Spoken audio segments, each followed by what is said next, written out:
The fluorescent lights of the courtroom hummed, a dull counterpoint to the frantic rhythm of my heart. My palms were slick with sweat, the cheap fabric of my dress clinging uncomfortably to my back. Across the aisle, they sat, a picture of affluent indifference. Patricia and Richard Huntington, my late husband's parents, radiating an aura of entitled calm that made my stomach churn. They hadn't even glanced at Lily, my daughter, who sat beside me, small and quiet, clutching my hand. Their lawyer, a smug man in a tailored suit, whispered something to them, and Patricia offered a tight, dismissive smile. "Order," the bailiff barked, his voice echoing in the tense silence. Judge Mallory entered, her expression stern and impartial. This was it. The culmination of months of planning, of swallowed anger, of sleepless nights fueled by a burning need for justice. She thought she found a family, but she uncovered a betrayal.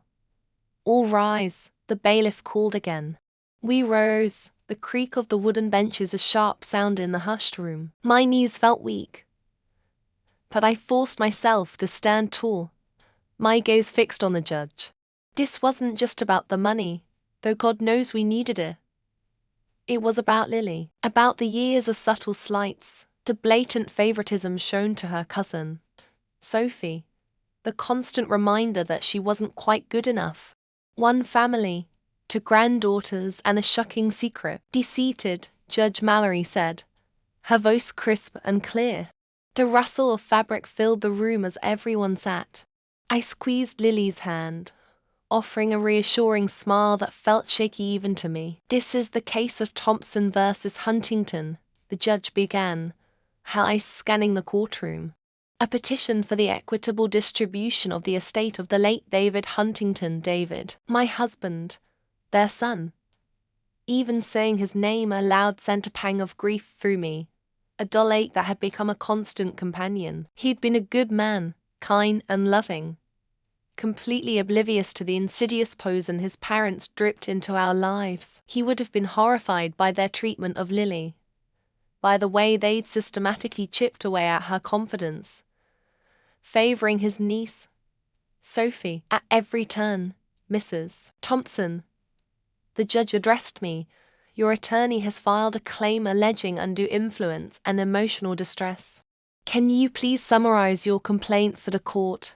My throat tightened. "Your Honor," I began, my voice trembling slightly, "my daughter, Lily, is David's legally adopted daughter. When he passed away, his parents, the defendants, promised to provide for her, to ensure her future was secure. They assured me that she would be treated as their own grandchild, just like their biological granddaughter, Sophie." I paused, taking a deep breath. "They lie," Patricia Huntington scoffed, a sound that echoed in the silent courtroom.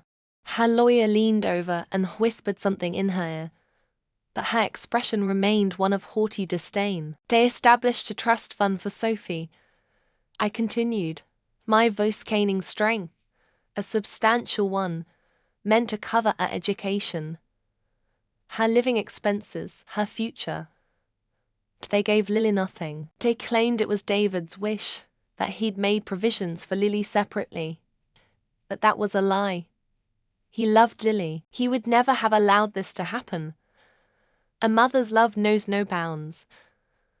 But what happens when family betrays that love? Furthermore," I said, my gaze locking with Patricia's, "they subjected Lily to years of emotional abuse, constantly comparing her to Sophie, making her feel inferior and unwanted. They showered Sophie with gifts and affection, while Lily was treated like a servant.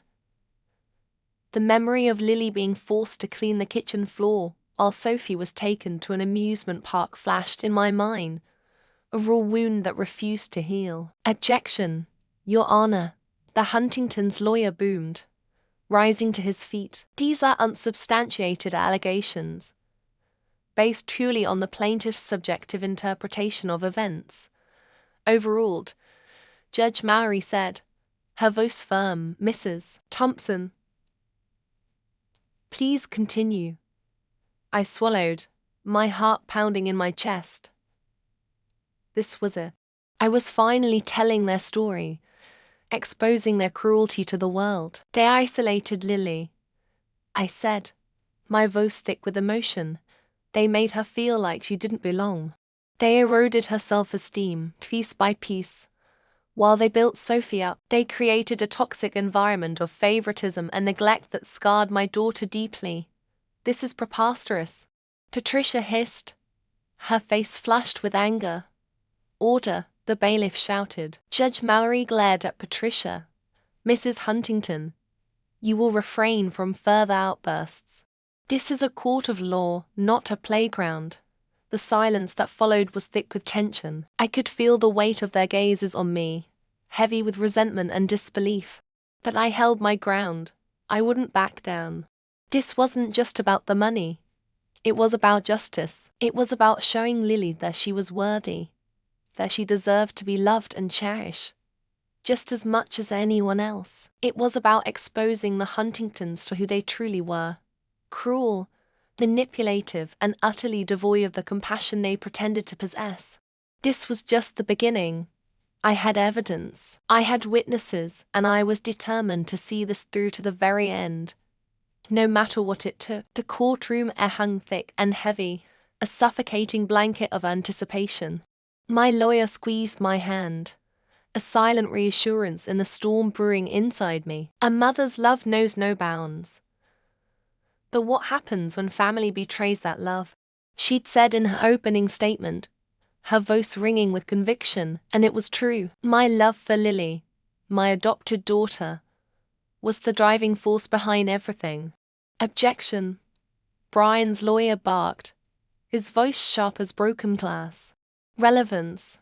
Judge Miller sighed, her weary sound. Overruled. Counselor. I closed my eyes for a moment, letting the judge's words wash over me. This fight wasn't just about money. It was about fairness, about righting a wrong that had been festering for years. And to understand it all, you need to go back to the beginning. Flashback to Lily's 10th birthday. I remember it like yesterday. The crisp autumn air, the smell of cinnamon and pumpkin spice from the freshly baked cake, the vibrant decorations adorning the Thompsons' sprawling living room. It should have been a day of pure joy, a celebration of my daughter's life. But even then, the cracks in their perfect family facade were beginning to show. Lily, sweetie, why don't you go play with Sophie in the garden? Brian's wife, Patricia, suggested with a saccharine smile. Her tone was light, airy, but I sensed something beneath the surface, a subtle dismissal. But I want to help you with the cake, Mum, Lily pleaded, her small hand tugging at my sleeve. My heart clenched at the disappointment flickering in her eyes. Later, darling, I said, forcing a smile. I knew Patricia wouldn't appreciate Lily's small hands getting involved in her meticulously planned birthday spread. It was, after all, Sophie's domain. Sophie, their biological granddaughter, was the golden child. Everything revolved around her. Her whims were catered to, her achievements lauded, her every utterance treated as gospel. Lily, on the other hand, was tolerated, a polite afterthought. Now, Madison, Brian began, his voice laced with that condescending tone he always used with me. I was just telling Patricia about the new golf club I joined. Quite exclusive, you know. He puffed out his chest, adjusting his expensive watch. I nodded politely, though my stomach churned. Golf clubs, exclusive parties, summer homes in the Hamptons. These were the things that mattered to Brian, status symbols. Not the quiet, genuine joy of a 10-year-old's birthday party. That sounds lovely, Brian, I managed, trying to inject some enthusiasm into my voice. It is, he confirmed, beaming. Perhaps you and Julian could join us for a round sometime. Though, I doubt you'd appreciate the finer points of the game. He chuckled, a patronizing sound that grated on my nerves. Julian, my fiancé at the time, was a kind and gentle soul. He wasn't into the cutthroat world of Brian's business dealings, nor did he pretend to be. He preferred spending his time volunteering at the local animal shelter or helping Lily with her homework. "I'll pass along the invitation," I replied stiffly, turning my attention back to Lily, who was now watching us from the garden. Her eyes held a look I couldn't quite decipher. Sadness, confusion, resentment. The party continued, a carefully orchestrated performance of familial bliss. Patricia flitted around, ensuring that Sophie was the center of attention. "Sophie, darling, sing your song for everyone," she'd exclaim, ushering her granddaughter to a makeshift stage. Sophie, ever the performer, obliged, belting out a slightly off-key rendition of a popular pop song. The room erupted in applause, Brian leading the charge. "Isn't she wonderful?" Patricia beamed, her eyes shining with pride. "A natural talent." I glanced at Lily, who was sitting quietly in a corner, fiddling with a stray balloon. She loved to sing too. In fact, her voice was far sweeter and truer than Sophie's, but she never got a chance to showcase her talents. Not at the Thompson gatherings. Anyway, later, when it was time to open presents, the disparity became even more glaring. Sophie received a mountain of lavish gifts. Designer clothes, expensive jewelry, the latest gadgets. Lily, on the other hand, received a handful of practical items. A new school bag, a set of coloring pencils, a sweater to sizes too big. "This is lovely," Lily murmured politely, a voice barely above a whisper. I could see the hurt in her eyes, the forced smile plastered on her face. My heart ached for her. I wanted to scoop her up, shield her from the blatant favoritism, tell her that she was worth more than all the designer clothes and expensive jewelry in the world. But I held back. I didn't want to cause a scene, not yet. As the party wound down, I helped Patricia clear the tables, stacking the leftover cake and uneaten sandwiches. "You know, Madison," she began, her voice low and conspiratorial. "Lily's such a quiet child. Not like Sophie, of course. Sophie's always been so vibrant, outgoing." She paused, as if searching for the right word. "Perhaps Lily needs some encouragement to come out of her shell, you know." I gritted my teeth, forcing myself to remain calm. Encouragement. What Lily needed was to be treated with the same love and affection as Sophie, not to be constantly compared and found wanting. "I think Lily's just fine the way she is," I reply, my voice tight. Patricia raised an eyebrow. "Well, just a thought," she said dismissively, turning her attention to Sophie, who was demanding another slice of cake. Driving home that night, Lily sat quietly in the back seat, staring out the window. The silence stretched between us, thick and heavy. Finally, she spoke. "Mum," she whispered, "why don't they like me as much as Sophie?" My heart shattered into a million pieces. How do you explain such blatant favoritism to a 10-year-old? How do you tell her that sometimes, even within families, love isn't always equal? "They do like you, sweetie," I said, trying to keep my voice steady. "They just have a different way of showing it." I knew it was a lie, but I couldn't bear to tell her the truth. Not then, but that night, as I held her close, I made a silent promise. I would fight for her. I would ensure that one day, she would receive the love and respect she deserved, even if it meant taking on the entire Thompson family. Even if it meant exposing their carefully constructed facade of perfection. Even if it meant revealing the dark secret they'd been hiding for years.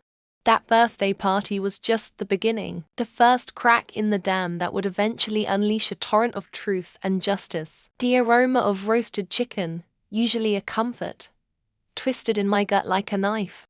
Sunday dinners at the Thompson estate, a ritual, a tradition, a weekly reminder of just how invisible my Lily was to them. Lilybug, hold Mummy's hand tight. Okay, I whispered, smoothing down her lavender dress. It was new, a gift from me, chosen specifically to stand out amongst the sea of pink and frills Sophie, her cousin, usually wore. Okay, Mummy, she mumbled, her small hand gripping mine with surprising strength. Her usual sparkles seemed dimmed, overshadowed by the looming grandeur of the Thompson house. It wasn't just a house. It was a statement. A testament to old money and even all the prejudices. We walked the familiar path to the front door, the gravel crunching under our shoes. Each crunch felt like a step closer to the lion's den. Ready, sweetie? I asked, trying to inject sunshine into my voice. It came out flatter than I'd hoped. Lily just nodded, her eyes fixed on the ornate door knocker shaped like a snarling lion. It felt symbolic. Inside, the usual cacophony greeted us. Harold Thompson, George's father, boomed a greeting from his armchair, his newspaper rustling. Eleanor, his wife, perched on the edge of the sofa like a regal bird of prey, offered a thin smile. George, my ex-husband and Lily's father, barely glanced up from his phone. Hey, he grunted, a non-committal greeting that stung more than any overt coldness could. Hello, everyone, I said, forcing a smile. Lily wanted to see you all. It was partially true. Lily adored her grandparents, even if the feeling wasn't reciprocated with equal measure. She thought she found a family, but she uncovered a betrayal. Sophie, dressed in a pristine white dress with lace trim, flounced into the room. Grandma, look, Daddy bought me a new dollhouse, she shrieked, brandishing a miniature replica of their own grand house. Eleanor's face lit up. Oh, Sophie, darling, it's beautiful. Let's go put it in your room, shall we? She swept Sophie up in a hug, the kind of warm, all-encompassing hug Lily only received in her dreams. Lily, clutching a small, hand-painted ceramic bird she'd made especially for Eleanor, stood silently by my side. The bird, a vibrant bluebird, seemed to pulse with its own small life in her hand. Grandma, look, Lily finally piped up, holding out the bird. Her voice was barely a whisper, lost in the echoes of Sophie's excitement. Eleanor glanced down, her smile faltering. Oh, that's nice, Lily, she said, her tone lacking any real warmth. She didn't even take the bird from Lily's outstretched hand. Why don't you go play with Sophie? She added, dismissing her with a wave of her hand. My heart ached for Lily. The light in her eyes flickered and died a little. She looked up at me, her lower lip trembling. Mummy, she whispered, her voice thick with unshed tears. I knelt down beside her, forcing a smile. It's beautiful, Lilybug, I whispered, taking the bird from her and placing it carefully on a nearby side table. Grandma's just busy right now.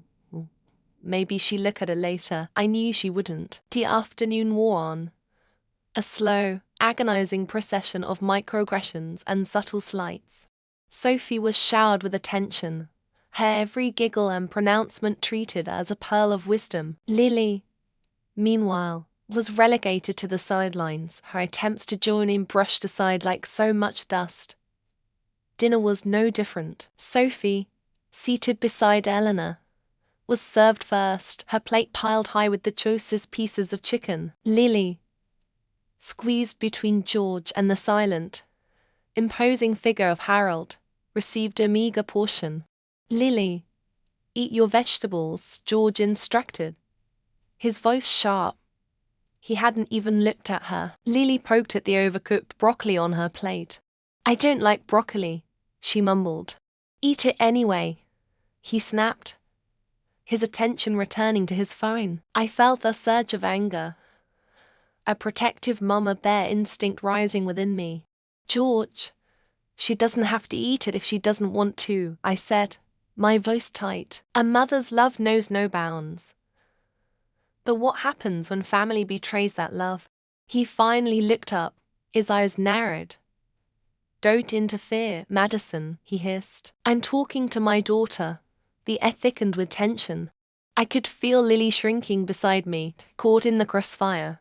She's my daughter too, I retorted, my voice trembling slightly. And I won't let you bully her. Eleanor cleared her throat, a delicate but pointed intervention. Now, let's not have any unpleasantness at the dinner table, she said smoothly. Sophie, darling, would you like some more potatoes?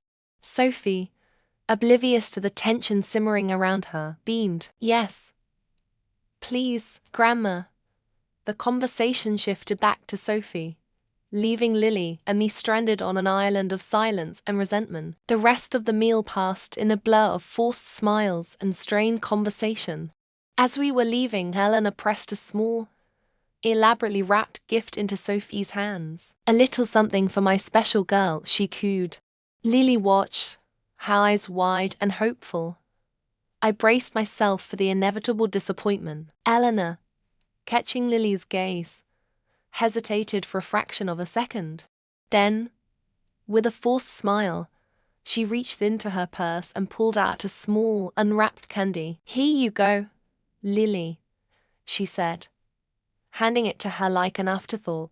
Don't tell Sophie, the candy, a cheap, generic lollipop, felt like a slap in the face. It was a small gesture, but it spoke volumes. It was a clear message. You are not special. You are not loved the same way. You are an outsider. As we walked back to the car, Lily clutched the lollipop in her hand, her silence more heartbreaking than any cry. I knew then, with a chilling certainty, that this wasn't just about childish favoritism. This was a deliberate, calculated cruelty, and I was going to make them pay for it. One family, to granddaughters and a shocking secret.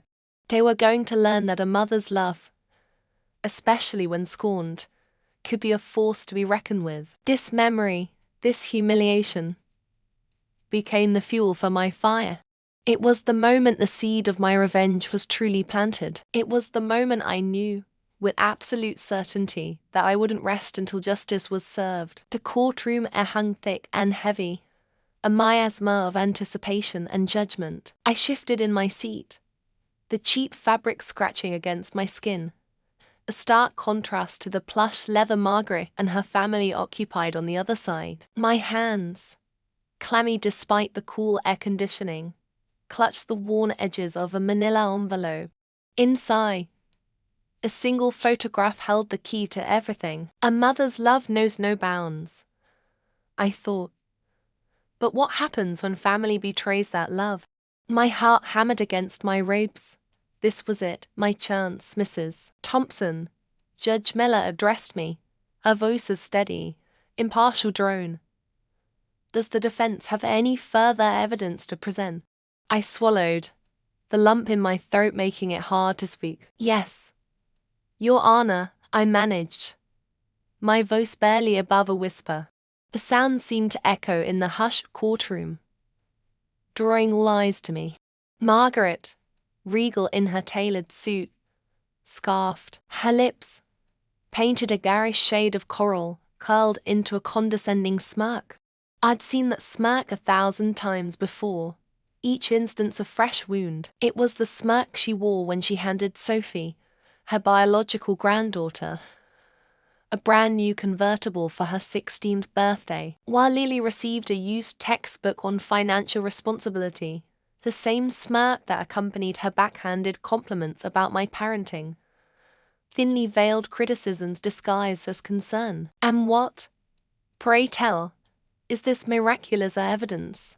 She asked, her voice dripping with sarcasm. I met her gaze, refusing to flinch. A photograph, Mrs. Caldwell, I said, my voice gaining strength. A photograph that speaks volumes. The murmur in the courtroom intensified. Even Julian, my fiancé, looked at me with a mixture of apprehension and curiosity. He'd been supportive throughout this ordeal, but even he had moments of doubt. Could I really pull this off? I stood, my legs trembling slightly, and approached the judge. "Your Honor, I'd like to submit this photograph as evidence." I handed the envelope to the bailiff, who passed it to Judge Miller. As the judge examined the photograph, the silence in the courtroom was deafening.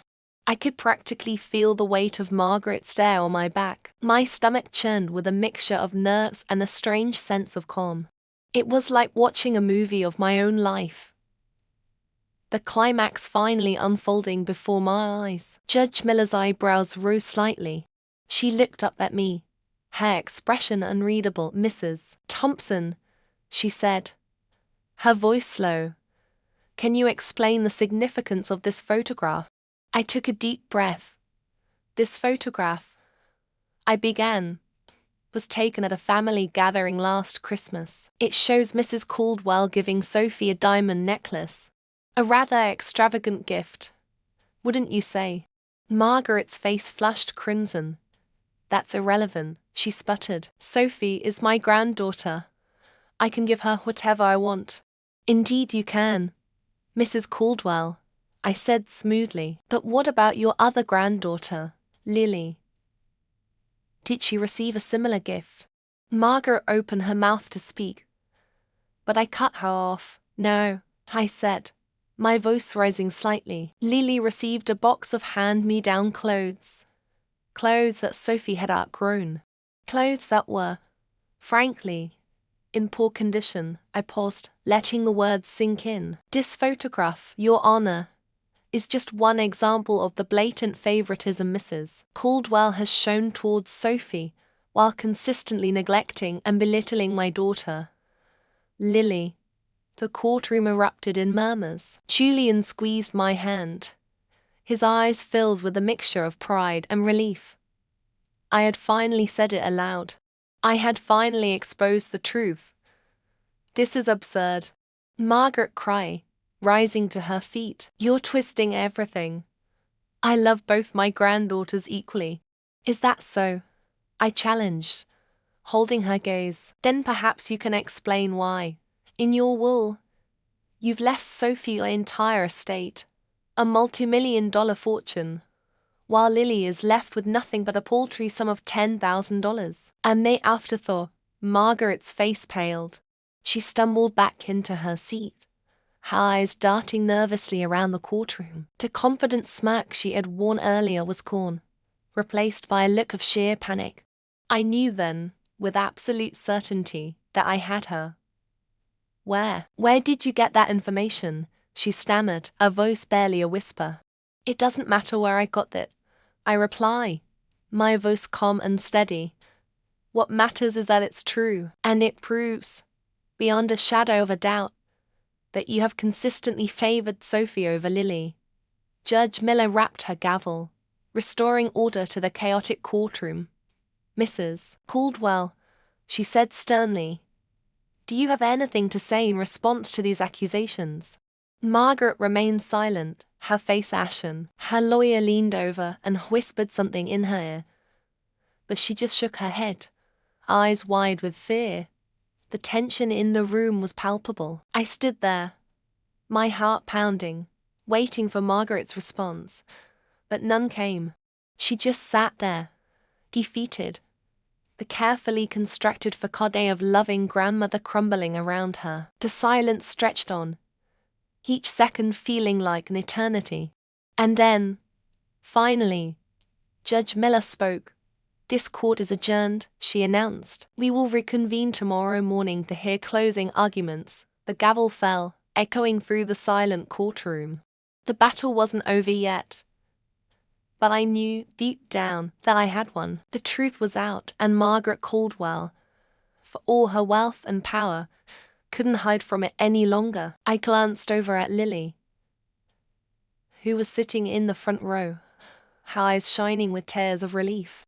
It was for her that I had fought this battle, and for her, I would fight until the very end. To fight for justice, for a mother's love, had only just begun. The twist had been revealed, and the balance of power had shifted. The payoff was within reach. The courtroom air hung thick and heavy, a suffocating blend of anticipation and stale coffee. My hands, clasped tightly in my lap, were slick with sweat. I could feel Julian's reassuring squeeze on my shoulder, a small anchor in the swirling chaos of the past few weeks. "It's almost over, Maddie," he whispered, his voice a low rumble against my ear. He was right. Years of carefully laid plans, of swallowed anger and meticulously gathered evidence, were about to culminate in this single moment. Judge Mallory, her face etched with an almost clinical detachment, surveyed the room. "Does the defense have any further witnesses, Mr. Henderson?" The Thompsons' lawyer, a man whose tailored suit couldn't quite disguise the desperation clinging to him like cheap cologne, shook his head. "No, Your Honor," then Judge Mallory declared, her voice ringing out in the hushed courtroom. "I will now deliver my verdict." My heart hammered against my ribs, a frantic drumbeat against the silence. This whole ordeal began with Margaret, Lily's grandmother, and her seemingly innocuous offer to take both Lily and her cousin Sophie on a week-long trip to Disneyland. "It'll be a wonderful bonding experience for the girls," she chirped, her eyes crinkling at the corners in a way that, at the time, I'd interpreted as genuine warmth. Now, I knew it was nothing more than a carefully crafted performance, another act in the Thompson family's ongoing play of blatant favoritism towards Sophie. A mother's love knows no bounds. But what happens when family betrays that love? That question had haunted me for years. I'd seen the subtle slights, the barely veiled whispers, the way Sophie was showered with extravagant gifts while Lily received a pat on the head and a "good for you, sweetie." I'd swallowed my anger, reminding myself that family is family. But the Disneyland trip was the final straw. The photos Margaret posted online told a story far different from the bonding experience she'd promised. Sophie, beaming, posed in front of Cinderella's castle, draped in princess attire, while Lily, in a faded t-shirt and shorts, stood awkwardly off to the side, holding all the bags. One family, to granddaughters, and the shocking secret, the secret being how deeply ingrained the Thompsons' prejudice against my daughter truly was. My resolve hardened there and there. I would not let them get away with this. I wouldn't let Lily continue to be treated as a second-class member of the family. I began documenting every instance of their favoritism, every whispered insult, every ignored birthday. I collected evidence like a squirrel gathering nuts for winter, storing it away for the day I would finally unleash my quiet plan to expose a family's dark secret. Then came the will. When George Thompson, Lily's grandfather, passed away, I discovered the shocking truth. He'd left almost his entire estate to Sophie, leaving Lily a paltry sum. It was the final insult, the undeniable proof of their deep-seated bias. She thought she found a family, but she uncovered a betrayal. That's when I decided to sue. I knew it would be a long and arduous battle, but I was determined to fight for Lily, to show her that she deserved to be treated with the same love and respect as any other grandchild. The courtroom became my battleground, the legal documents my weapons. The trial had been grueling. Mr. Henderson, with his slick back hair and condescending smirk, had tried to paint me as a gold digger, a disgruntled outsider trying to tear a loving family apart. He'd questioned my motives, my sanity, my very love for Lily. "Isn't it true, Ms. Thompson?" he'd sneered, "that you're simply jealous of the close relationship Sophie has with her grandparents?" "My only concern," I'd reply, my voice trembling slightly, "is the blatant discrimination my daughter has endured at the hands of her own family." Now, Judge Mallory cleared her throat, the sound echoing through the tense silence. "In the case of Thompson versus Thompson," she began, her gaze sweeping over the courtroom, "the court finds in favor of the plaintiff, Madison Thompson, A wave of relief washed over me, so intense I almost felt dizzy. Julian's hand tightened on my shoulder, his silent support a comforting presence. But Judge Mowry wasn't finished. Furthermore, she continued, her voice taking on a steely edge, the court has reviewed the evidence presented and finds clear and convincing proof of undue influence in the drafting of George Thompson's will. She paused, letting her words sink in. The court hereby orders the will to be set aside, and the estate to be divided equally between the two granddaughters, Hannah Thompson and Sophie Miller. My breath caught in my throat. I hadn't dared to hope for such a complete victory. Not only had I exposed the Thompsons' cruel favoritism, but Lily would finally receive her rightful inheritance. When love is conditional, revenge is inevitable, and in this case, justice had finally prevailed. But there was one final twist. As the murmurs of disbelief rippled through the courtroom, Judge Mowry held up a hand, silencing the room. "There is one more matter to address," she said, a voice low and serious. She turned to Mr. Henderson, counsel. "I have received a sealed letter from a confidential source pertaining to this case. I believe its contents are relevant to the proceedings." My heart pounded in my chest. What could this be? Judge Mowry opened the letter and began to read. "To whom it may concern," she began, her voice echoing through the hushed courtroom. "I'm writing to confess my involvement in the manipulation of George Thompson's will. I was pressured by Margaret Thompson." The judge paused, her gaze fixed on Margaret, who sat frozen in her seat, her face ashen. "To ensure that Sophie Miller received the bulk of the inheritance. I deeply regret my actions and wish to set things right. Sign, Patricia Evans, George Thompson's attorney." A collective gasp swept through the courtroom. Margaret's carefully constructed facade crumbled, revealing the bitterness and resentment that had fueled her actions for so long. Tears streamed down her face, a mixture of shame and defeat. I looked at Lily, who sat beside me, her eyes wide with shock and a hint of something else, perhaps understanding, perhaps even a flicker of forgiveness. As the courtroom erupted in chaos, I leaned back in my chair, a sense of calm washing over me.